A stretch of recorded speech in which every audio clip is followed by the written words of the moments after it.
নমস্কার, কেমন আছেন সবাই? চলে এলাম লাইভ বাই দ্য আবার নতুন একটা ব্লগ নিয়ে। ওয়েদারটা দেখুন কেমন হালকা মেঘলা মেঘলা হয়ে রয়েছে, তাও প্রায় 2-3 দিন বৃষ্টি হয়নি। মাঝখানে কয়েকদিন টানা বৃষ্টি হওয়ার পর প্রায় 2-3 দিন বৃষ্টি এখন বন্ধ আছে। দেখা যাক কখন আবার বৃষ্টি ঝমঝমিয়ে চলে আসে, বোঝা খুব মুশকিল। এখন তো কন্টিনিউ বৃষ্টি হওয়ার কারণে প্রায় অনেক কদিন বাজার যেতে পারছিলাম না, বাজার কেন বাইরেও যেতে পারছিলাম না। এখন 2-3 দিন একটু বৃষ্টি বন্ধ রয়েছে, আকাশটা হালকা মেঘলা হলেও বৃষ্টিটা সেরকম হচ্ছে না 2-3 দিন ধরে। বিকেল ওই 5টা সাড়ে 5টা মতন বাজে, ভাবছিলাম বাইরে একটু যাব বাজার করতে। আজকে মঙ্গলবার, ভাবছিলাম বাইরে বাজার করতে যাব, যেই ক্যামেরাটা অফ করেছি সেই ঝমঝমিয়ে বৃষ্টি। বললাম যে 2-3 দিন বৃষ্টি হচ্ছে না, মনে হয় মেঘের রাগ হয়েছে, ভাবলো যে বৃষ্টি হচ্ছে না বললি, তাই বৃষ্টি ঝমঝমিয়ে চলে এলো। কি করব, বাইরে যাওয়া তো আর হলো না, বাজারও হলো না।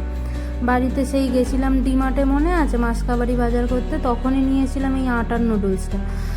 তো বাড়িতে ওটাই ছিল, আর সেরকম বাজারপাতি কিছুই নেই বাড়িতে। বেরোতে হবে, কি করে যে বেরোবো বুঝতে পারছি না। এরপরে বেশি দিন ওয়েট করলে হয় অনলাইন অপেক্ষা, আর নইলে আর একটা কাজ করা যেতে পারে, সেটা হচ্ছে ভিজে ভিজে। এবার ভিজে ভিজে গেলে শরীর অসুস্থ হয়ে যাবে, তাই ভিজে ভিজেও যেতে চাইছি না। টুকটাক যেগুলো এমার্জেন্সি দরকার হচ্ছে সেগুলো অনলাইন থেকে নিয়ে নিচ্ছি।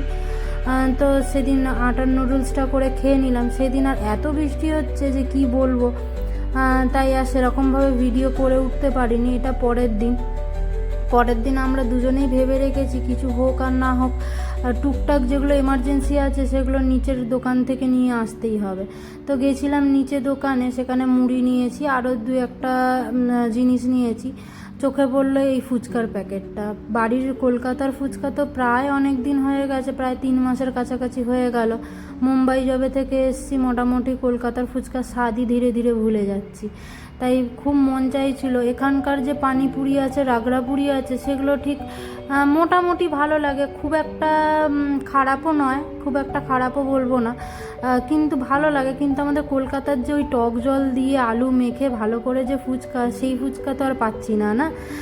তাই জন্য ভাবলাম শুকনো যখন ফুচকা পাওয়া যাচ্ছে চলো নিয়ে যাই। তো সিদ্ধার্থ বললো হ্যাঁ চলো নিয়ে চলো, তার বাড়িতে একদিন করা যেতেই পারে। তো সেই বাজারঘাট করে পরের দিন, আর সঙ্গে নিয়ে এসেছিলাম অল্প একটু মাংস অনেক দিন খাওয়াই বন্ধ রয়েছে, কিন্তু এদিকে মন তো সইছে না, কারণ ছোট থেকে বড় হয়েছি পুরোটাই মাংস মাছ সব রকমের খেয়ে। কিন্তু এদিকে ওর একটু প্রবলেমের জন্যই মাংসটা খাওয়া বন্ধ রেখেছিলাম। ও বলছে চলো একটু মাংস নিয়ে আসি, অনেক দিন মাংস খাওয়া হয়নি। তো বাড়িতে মাকে ফোন করে জিজ্ঞেস করলাম যে একটু খাওয়া যেতে পারে। ওর মাও বললো যে হ্যাঁ অল্প, মাঝে মাঝেই মাসে একবার খেলে কিচ্ছু হবে না। তো আমরা বাইরে যখন বেরিয়েছি তাই অল্প করে মাংসও নিয়ে এসেছি। দিনটা ছিল বুধবার, যেহেতু সেদিন বাজারও বসেনি, আর বাড়িতে সেরকমভাবে বাজার নেইও। খুবই অসুবিধা হচ্ছে এই বৃষ্টির কারণে, কিন্তু কিছু করার নেই। প্রকৃতি তার নিজের ধরে রয়েছে, আমরা তো আর কিছু করতে পারি না। তাই জন্য কাছে পিঠে মাংসর দোকান ছিল, মাছও বলতে গেলে প্রায় একটু দূরে যেতে হবে, তাই মাংসর দোকানই কাছে পিঠে ছিল, তা নিয়ে চলে এলাম দুজন মিলে। দুজনের রান্নাবান্না তো জানেনই, দুজনের টুকটাক অল্প স্বল্প এক তরকারি ভাত হলেই মোটামুটি হয়ে যায়। তাও আমি 2-3টে চেষ্টা করি করার, কিন্তু আজকে বাড়িতে কিছুই নেই যে কি করব।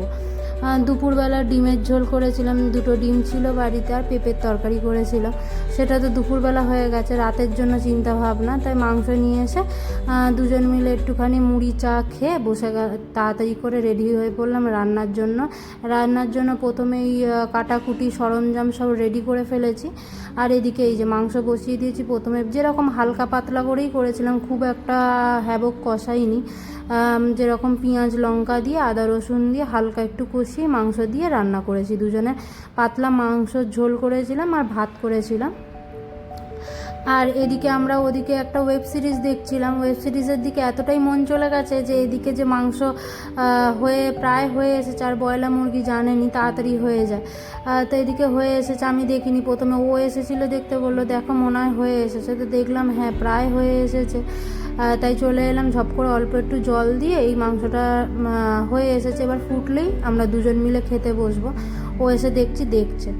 তো তো আমরা দুজন মিলে রান্না বান্না হয়ে গেল, খেতে বসে পড়লাম। আজকের ভিডিওটা এই পর্যন্তই। যদি ভালো লাগে ভিডিওটা অবশ্যই একটা লাইক করবেন আর সঙ্গে থাকবেন। দেখা হবে নতুন একটা কোনো ভিডিওর সাথে। ততক্ষণ ভালো থাকবেন, সুস্থ থাকবেন। দেখা হবে আবার একটা নতুন ভিডিওতে। আজকের জন্য আসি।